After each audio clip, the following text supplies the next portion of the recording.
কিভাবে লইতেছ কে রে কোন ফের মজদুর মনিটরিং সেল অনুমোদিত অল ত্রিপুরা আশা ফেসিলেটার্স ও আশাকর্মী অ্যাসোসিয়েশনের উদ্যোগে আজকে 10 দফা দাবি নিয়ে এনএচএম এর এমডি মহাশয়ের নিকট ডেপুটেশন এবং এই দাবিগুলো দীর্ঘদিন ধরে আমরা করে আসছি।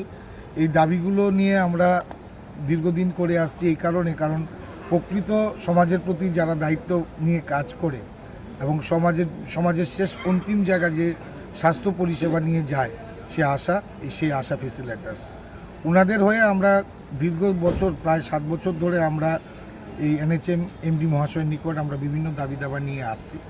তো এইগুলোর মধ্যে কিছু সামান্য কিছু আমাদের পূরণ হয়েছে, বাকিগুলো রয়ে গেছে। তো সেই পূরণগুলোর জন্যই আমাদের এখানে আসা। আপনারা জানেন যে করোনা মহামারীর সময় যারা নিজেদের প্রাণ ঝুঁকি নিয়ে মানব সেবায় নিজেদেরকে নিয়োজিত করেছে এবং করোনাকে এই রাজ্যে বৃদ্ধি হতে দেয়নি, তাদের নাম যদি পরিষেবা যদি কেউ থাকে সে হচ্ছে আশা এবং আশা ফেসিলেটার্স।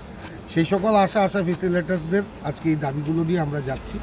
পাশাপাশি গত সাড়ে চার মাস হয়েছে ওনাদের কোনো তাদের যে ইনসেন্টিভ বা তাদের যে বেতন যেটা বলা হয় সেই ইনসেন্টিভ তাদের নেই। তো সেইগুলোর বিষয় নিয়েও আমরা আলোচনা করছি। সামনে দুর্গাপুজো, এই দুর্গাপুজোর সময় যদি ওনারা টাকা না পায় তাহলে ওনাদের পরিবার নিয়ে কীভাবে পরিচালনা করবেন এবং তাদের ছেলে মেয়েদেরকে পুজোতে কী কিনে দেবেন। তো সবাই তার ছেলেমেয়েরা আশা প্রত্যাশা থাকে দুর্গাপুজোয় মা বাবার নতুন জামা কাপড় কিনে দেবে, সেই জায়গায় আজকে 4 মাসের উপরে হবে ওনাদের কোনো ইনসেন্টিভ, তাদের বেতন নেই।